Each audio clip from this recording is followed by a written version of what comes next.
তার আসার উদ্দেশ্য ছিল অত্যন্ত পরিষ্কার। আমি আপনার মেয়ে আমিনার জন্য আমার ছেলে আব্দুল্লাহর বিয়ের প্রস্তাব নিয়ে এসেছি। হে আমার ভ্রাতুষ্পুত্র, আমরা এই প্রস্তাবটি আপনার আগেই অন্য এক সংকেতের মাধ্যমে পেয়েছি। আমিনার মা একটি স্বপ্ন দেখেছিলেন, আর গত রাতে আমি নিজেও স্বপ্নে আমাদের পূর্বপুরুষ ইব্রাহিম আলাইহিসসালামকে দেখেছি। তিনি বললেন, আমি নিজেই আব্দুল্লাহ এবং আমিনার বিয়ে সম্পন্ন করিয়েছি, তুমি এটি গ্রহণ করো।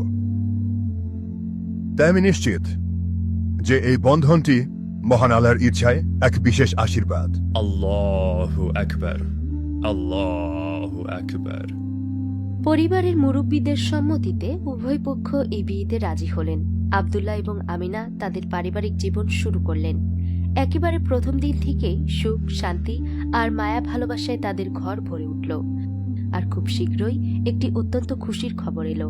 আমিনা এবং আব্দুল্লাহ তাদের অনাগত সন্তানের প্রতীক্ষায় প্রহর গুনছিলেন। তারা ভেবেছিলেন এটি কেবল একটি সাধারণ শিশু, কিন্তু আমিনা যে সন্তানকে ধারণ করছিলেন তিনি ছিলেন শত শত বছর আগে ইব্রাহিম আলাইহিসসালামের করা সেই দোয়ার ফসল।